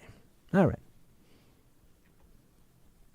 right. So let's go with this. Oh, wait. There we go. You can hit it really fast. That rock'em sock'em robot, you beat the hell out of the other robot. That's how you do it. You got to just keep throwing punches. You send out, the minute they're worried about Trump breaking up the international censorship regime, you send out a video about breaking up the DEI regime on universities. The minute they get upset about that, you send out Stephen Miller's going to be a deputy chief of staff. They start crying about that, you announce Tom Holman and then Rubio. The minute they're upset about that, you announce that you're going to break up the Department of Education. This is the way you do it. Because if you noticed that they're so busy infighting, they don't know what to focus on. They were losing their shit over Tom Holman being appointed border czar, and basically you haven't heard anything about it in the last 12 hours because they're focused on everything else. That was what ultimately, I was forgetting the policy aspect of it, and that was why I wanted to make sure I played that clip, because Dan Bongino was a former Secret Service. The dude knows, the inner workings of government pretty well, and he knows the way the presidential detail is set up, the way that senators and congressmen and people that are just appointed by the president for different roles in the government, like how those people are sort of protected, and how the political classes are all sort of working. Because, the way the government is set up with three branches is meant to be kind of forced to compromise by way of jealously guarding their own power. One of the main reasons that's been an issue is because of Democrats banding together in every branch, and even attempting to do it with the one that's supposed to be apolitical, the actual Supreme Court. One thing, by the way, they're freaked out entirely about is that they're trying to get Justice Sonia Sotomayor to retire now, so that they can replace her with another Biden nominee before his term is over. But the problem is that this is a very short window of time to get all of that done. Not to mention they'd have to go through confirmation process in the Senate, and is that going to be able to be pulled off? And I remember at the end of Trump's first term, as they were going in the election year, it wasn't even at the end of his term. They were just going into the election year. He nominated Amy Coney Barrett for, I can't remember who was being who was having to be filled. Was it it wasn't Ruth Bader Ginsburg, was it? It might have been. I don't remember. I thought that one earlier was Ruth Bader Ginsburg. Maybe not. Either way, the point is that that they were really upset because they were like, well, we should have the election before we have a nominee. It's like, but we have all year. Why wouldn't we do that? It's like, well, because we don't know who's going to win the election, and we don't want someone to pick. That wasn't the reason why. The reason why was because they're afraid of losing another court seat to somebody that Trump nominated. And as you've seen maybe from decisions, Amy Coney Barrett is by no means a hardline conservative and by no means votes like a hardline conservative, which is the whole point of the Supreme Court in the first place, is to not vote in regards to their political leanings, but to the interpretation of constitutional rights and what happens when there's a dispute and who it should favor. But they're so pissed off because they wouldn't wait until the election was held. It's like, well, guess what? Obama did the same thing during election year, and you guys weren't flailing around crying about that one. It's only when Trump does it. But, to be fair, it was... I can see why they were mad because, once again, Trump had this strange, unusual time period that was unprecedented almost that I've ever heard of, where all of a sudden 3 Supreme Court nominees were having to be filled during one term, not one full presidency in two terms, but one term. So because he didn't get reelected, so in the 4 years there was 3 Supreme Court nominees. That is a lot of seats for one president in one term to have to fill. And now they're scared to death that he's going to get another one if Sonia Sotomayor has to retire. And they're thinking back to Ruth Bader Ginsburg and how, they were hoping that Hillary was going to win. So they were thinking that when she retires, then Hillary will replace her with somebody that'll be, obviously in the pocket of the left. But since things didn't quite go that way, not only was Ruth Bader Ginsburg one that they replaced with somebody else, but then they also had Gorsuch and Justice Gorsuch, Justice Kavanaugh, and then, like I said, at the end, Justice Coney Barrett, that all ended up being nominated and confirmed to the Supreme Court. And that's why they're so anti-Supreme Court now. It's not because they're doing anything really unethical. It's because they hate the fact. They've always hated Clarence Thomas. And that's just because he's black and conservative. That's not really because of just the fact that he rules the way that... Because there's a lot of Supreme Court justices that have voted in ways that Democrats didn't like. It's that Clarence Thomas is he's probably one of the most,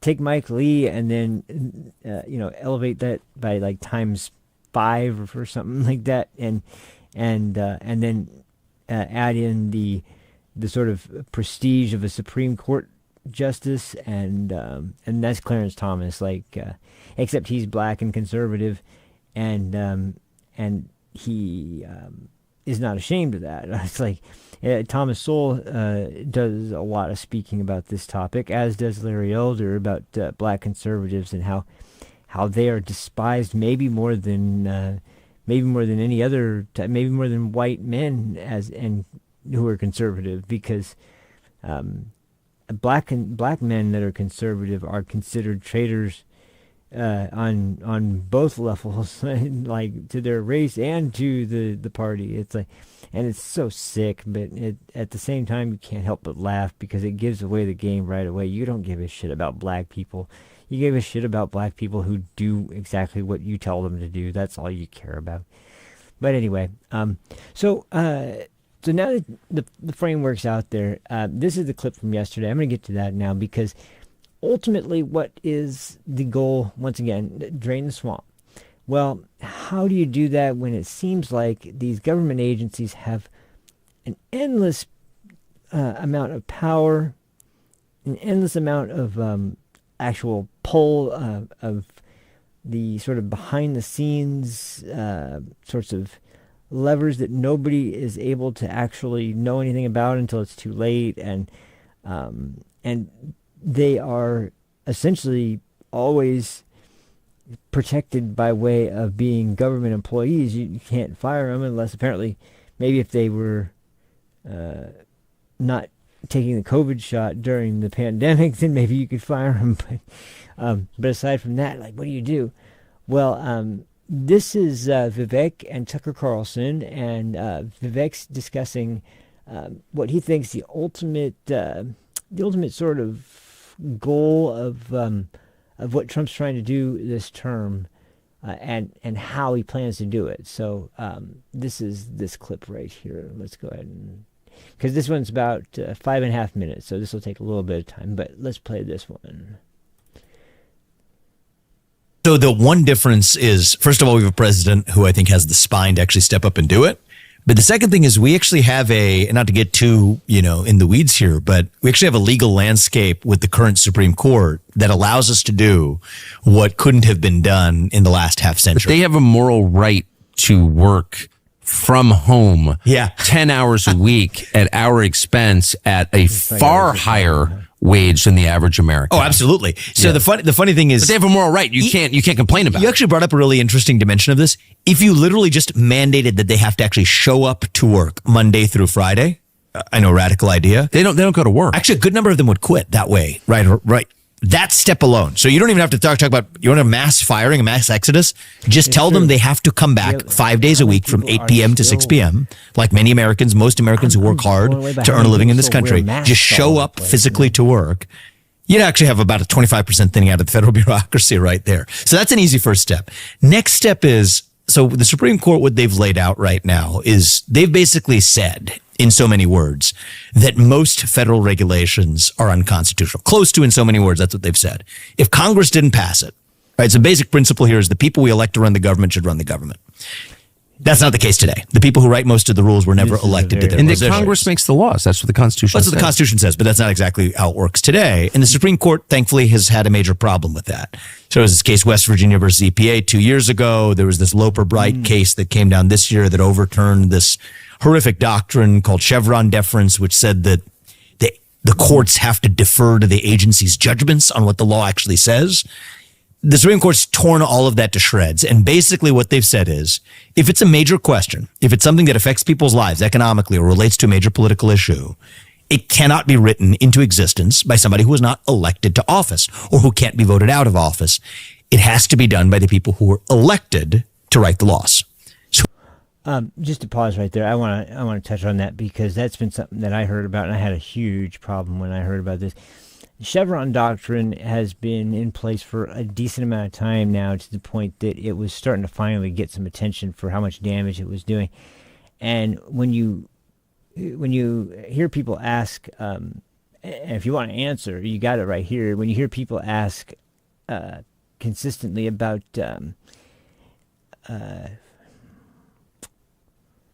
what do you call it? How did all these government agencies, how do they have all this power, and why doesn't Congress do something? Because they literally were sort of somehow almost at their own will, albeit the will of very lazy left-wing advocates of this sort of thing, deferring to other government organizations and entities. That's why, when people talk about regulations and agencies, they're talking about stuff like this because, if you're someone who's on the right, or you watch enough right-wing pundits or media figures or whatever speak on the subject about this, you'll hear a lot of references to government bureaucrats that have way too much control and make way too many regulations on businesses. And of course, government owned and government controlled agencies even if they have no purpose for existing, are going to consistently be fighting tooth and nail to stay relevant, regardless of whether or not they actually are doing something beneficial or not. Why is that? Well, because once you establish this group of people, it's very hard to get that group to, because first of all, some special interest group is going to have their entire lobbying portfolio or whatever, whatever their agenda is, the whole focus is going to be to keep this government organization together and give them a reason to exist so that more money can be poured into it. That's point number one. Point number two is when the left gets super complacent and don't want to deal with issues. This is when you hear the things like, well, I would defer to the experts on this. I would rather defer to the experts on this. Sorry, you're supposed to be a legislator. You're supposed to be the one making the laws and writing them in ways that are based on the will of your constituents, not based on the expertise of some graduate from some elite school that's going to tell you what the science says. That's not, that's not how this government was ever intended to run. It was based on the will of the people, and people aren't stupid. So, if the government should be regulating it, there better be a damn good reason. You better have the full support of the majority of the American people on that. And that's where these agencies really overstep their bounds, is that they start coming into power and they have no reason for existing. EPA is a great example of one that's completely overstepped their bounds. They don't even care at all about pollution anymore. They don't care at all about deforestation. They don't care about oceanic pollution. They don't care about air quality. They care about climate change. They care about solar panels and wind turbines. They care about electric cars. That's the real problem, because once again, our air quality is going down. Our oceans are getting filled with plastic. There's all these things happening in the environment, but they're all focused on climate change and nothing else. And it's ridiculous, because that's what the agency was formed to deal with, is environmental protection, not climate change protection. And then it gets even worse when you think about how do they keep themselves relevant if there's, no new climate change scare of the day? Well, what they do is then they'll find some guy who owns some ranch property, but has a puddle, because a really large puddle, granted, some giant puddle when there's a heavy downpour in a really rural area where there's just fields and fields, and they'll find a giant puddle of water that's stagnated or whatever, and they'll be like, well, you now have a body of water on your property, and it's not supposed to be here. Well, now we're going to fine you. And then this, whoever owns the property is like, what, are you serious? And of course, it's no small amount either. And these kinds of things, they can happen to farmers, they can happen to, just landowners, whatever it might be. And that's the excuse they have to keep going. The same thing with, this is why the IRS getting rewarded with, all these new agents was such a ridiculous idea, because, as was being argued at the time, when there's all this reassurance from Biden that, the IRS isn't going to come after people that are making less than $400,000 a year. It's like, okay, but they're going to go after the millionaire, the multimillionaires. And this is what's funny about Bernie Sanders. That I'll just say this real quick. He used to always say the millionaires and billionaires, the millionaires and billionaires. Well, then he became a millionaire, so now all you hear him say is the billionaires, the billionaires, the billionaires, because he can't say millionaires anymore, because then he'd be also be included in that. But anyway, but my point is just that these agencies, they just grasp onto whatever they have to stay relevant, and then they'll take the popular hit topics of whatever it is at the moment to latch onto and go before Congress and discuss them as if they're super important to discuss, when they don't even bother usually looking into them half the time. And as Vivek's talking about here, the Congress can't, talk to these people and then override them because they're not considered they deferred all the expertise to the agencies. So if the agency itself says we have too much work that we need to do, we can't deband now, then that's what Chevron doctrine is. So finally, the Supreme Court has stepped in and said, no, this isn't the way. This is not constitutional. This is not the way it's supposed to work.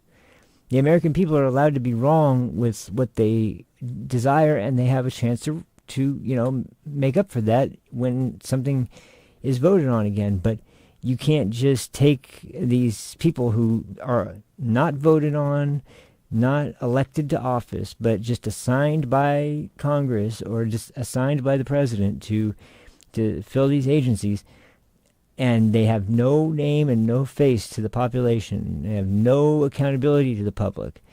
And for that matter, in many cases, no accountability even to Congress. But then they get stuck in these positions. That's why we're so far in debt. That's why we have all these regulations that make it impossible for businesses and just regular, average, everyday people to feel like they have any control or say over their own property or over their own businesses or whatever it is anymore.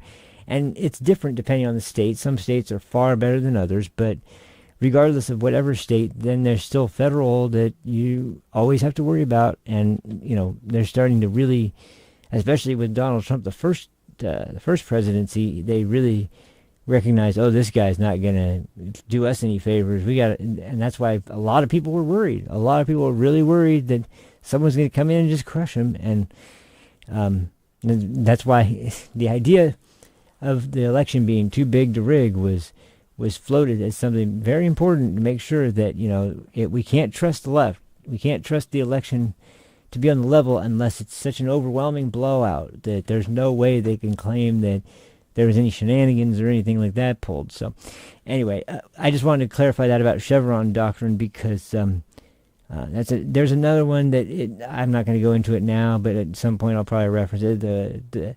I think it's doctrine of stare decisis. That's another one that's just ridiculous, but that's just another story for another day. So anyway, let me get back to this one. Who could be voted out if they write bad laws. That's a beautiful thing. And I think that those were seismic That's in democracy. their impact. You're describing democracy. That's actually the essence of democracy. That's the essence of self-governance. So we've had those cases come down under this Biden-Harris tenure. But actually, if you have somebody who takes over in the presidency now, as we're going to on January 20th, who takes a posture of executive humility, and this is the key part, right? Because people will say, oh, Donald Trump's going to go, if he's going to go shut down these agencies, that's executive fiat. No, you got it mixed up. The executive fiat's what's been happening for the last century, really, in this country, but over the last 4 years included. Unelected bureaucrats by fiat legislating what otherwise should have gone through we the people and our elected representatives. So the Supreme Court's already told the executive branch, no, you can't do that. Actually, a lot of that was illegal and unconstitutional. All we need right now is an executive branch that says, hey, the Supreme Court, you've told us a lot of what we're doing is illegal. It violates the Constitution. That's the problem. So we're not going to do that anymore. And that requires us to take any regulation, any federal regulation that fails these standards that the Supreme Court has given us in West Virginia versus EPA, in Loper Bright, and there's another case called Jarkissi versus SEC. That one relates to slightly different issues. But the Supreme Court standards, all of these regulations that fail that test, we're just going to rescind them. They're null and void. And we don't have to rescind them because we already know they're actually null and void and illegitimate anyway. But we will put the public on notice to say these tens of thousands of regulations that have been written by federal bureaucrats, they're null and void because they were never written by the people who we elected. Now, if you have 50% fewer regulations, that creates kind of an industrial logic to say that, okay, well, then we don't need 50% of the people around anymore either. And the way these rules have worked in the past is they have this, you know this well, right? The civil service rules, the civil protection rules that say you can't fire these federal bureaucrats. That's been the historical, accepted dogma. Actually, if you read the law carefully, it doesn't work quite that way. That applies to individual firings, right? To say if I fire you, you have a special protection to say that really I either interesting. politically discriminated against you or discriminated for some other reason, or if you fire a bunch of people with discretionary firings, if there's a disparate racial impact or a gender impact or whatever, you could be sued on a million grounds. But if it is part of a mass firing, what you call a reduction in force, if it's just like a mass firing, those actually fall outside the civil service rules as they exist. So if you go in that order to say that, okay, the Supreme Court's already told us that all of these regulations, not all of them, but an overwhelming majority of them are invalid.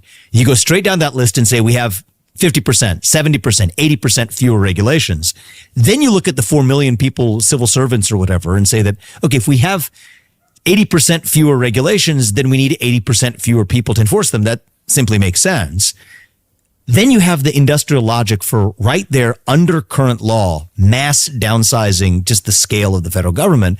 And part of the problem is these things are deeply related. When you have a bunch of people who show up to work who should have never had that job in the first place, they start finding things to do, actually. And that's what gave us that regulatory morass in the first place. And that was what I was talking about with, if they're not actually serving a purpose, if they don't have anything to do, well, then, they justify their own existence by harassing the population and finding new ways to nitpick at things that are technically lawful but were never intended to be something the agency was supposed to be focused on. And it's just, so these are clear steps finally, because of just this positioning of both the executive branch, the Supreme Court precedent that has recently been set, very, very recent cases that have come out, and finally also now we know both houses of Congress are going to be in Republican control. We have a very, like a once in a lifetime chance during this time where everything was falling apart. Everything was on just like hanging on by a thread. Very, very tight, like situations where who knows what's going to happen. Are we going to be able to make it? Are we not? Are we going to be able to avoid, some kind of catastrophic war? What's going to happen? Well, now we actually have cause to hope again. We actually do, because I probably will play the clip sometime soon, but of Chip Roy criticizing government bureaucrats and how it's not exactly something in the public interest that we have all these government bureaucrats that are constantly interjecting themselves into every aspect of the American people's lives, into every business, into every industry, and every service. No matter what it is, there's reason for them to come out and start screwing with it and start figuring out ways that they can, contribute, quote unquote, to it, or whatever it is they're trying to do to make sure that the business runs more efficiently and more effectively and better serves the American people. It would better be able to do that if you just got the hell out of the way and let them do what they know how to do. Because I guarantee you, when it comes to farming, especially in those situations, like you guys don't know how to grow tomato, let alone grow crops for the entire country that are like when to plant, how much to how much to water them, how much to what kind of soil you need to use. These are things you'd only know if you grew up learning the business, or you were heavily invested in learning how to run a successful business in farming. I mean, these are all very difficult things, and we're losing our status on that not because people don't know how to do it or can't do it, but because the only ones that were around and capable of doing it, that were doing it well, are all being shut down because they just can't realistically operate. And even if they can't turn a profit because they're constantly being hounded. And once again, as soon as they start making a profit, well, then there's price gouging. Well, then it's the farmers' fault. No, it's not. It's the fault of idiots in Washington that decided that we don't need gas anymore, we don't need oil anymore, we don't need natural gas anymore, we can run on wind and solar. It, like it's incredible how absolutely arrogant the thinking is of people in office in D.C. that think that they're not only experts in political messaging and experts in campaigning and experts in legislating, they're also experts in every field you could possibly be an expert in. And if they're not, well, they'll just make a government agency where they can defer to the experts in these fields. It's such a huge overreach. So once again, as Donald Trump is filling up his cabinet and getting people in position to do what they need to do, at the same time, this is the goal right here. This is it. This is how you get rid of all of the, all the people that are part of the swamp. And at the bare minimum, the heads of the swamp that you can cut off, and then just wait for the rest of the body to die off. So, because, the people at the heads are usually people who have been there forever. And yeah, the agency could continue, but is it going to be effective? We've seen, which even Dan Bongino mentioned today as well, that one thing that Donald Trump is going to have to do, and I agree with him on this, he's going to have to get rid of Christopher Wray. I agree, there's no way really around it. We tried it. Sorry, Chris. It's just like, maybe if this was a time when the FBI was a little bit more trusted, then maybe we would be in a different situation. But when there's no trust in the FBI and you come in and you say you're going to clean it all up, and once again, there's been no firings, there's been no, serious action taken that could be taken. Well, there's been, severances, but once again, and I joked about this, I doubt this would happen, but I don't even know if he could do the job. But when you're thinking about the new head of the FBI, how about Garrett O'Boyle? The guy that I was talking about in one episode, where it was a whistleblower and came down to Quantico from, I believe it was Milwaukee, and brought his family, and they just moved into a new house. And as soon as he gets to FBI headquarters, they suspend him because they found out he was a whistleblower about January 6th and all these other things. And then they suspended him without pay. He couldn't get his stuff from traveling, and so his family didn't have their clothes. They didn't have all their, it was not only a huge stab in the back, but it was embarrassing because, as he put in his own words, he felt like he was a charity case. It's so sad. But if you have somebody like that knows the issues at the top levels of FBI and could get in there and really clean house on people like that, hey, I'd be for it. But I don't know how much he's talked to President Trump. I know that Kash Patel was in direct contact, and it was suggested Kash Patel be appointed to FBI leadership in some form. But I think somebody like Garrett O'Boyle, who has seen firsthand the worst side of the FBI and the best side of the FBI, would be somebody that, and has a ton of experience. He's been with the FBI for decades, at least a couple decades, I think, and had always been an exemplary agent, as far as I know. And then it's putting power back into the hands of some of the more rank and file type FBI agents that were actually in the field doing the work and should have been rewarded for that, and at the bare minimum not been punished and been forced to suffer, and his family been made to suffer. It's just bullshit. So, and while Christopher Wray may not be the one directly responsible for that, it's under his watch that happened. So, once again, he wants to always say that he takes responsibility. Well, then take responsibility, asshole. Sorry to be so blunt about it, but you can't just take responsibility by saying I accept responsibility and then do nothing. So, and getting rid of Timothy Tebow, who just happened to be one of the most extreme cases of, because he didn't really care if anybody saw his messages about how much he hated conservatives, and pretty much everything that came out that he ever wrote from FBI official email or whatever. It's like, wow, man, this guy's really not even concerned about people seeing how absolutely biased he is. But not exactly something you want in a law enforcement agency, I can tell you that, man. Anyway, so yeah, that was a long one, and I think I'll cut it off there. But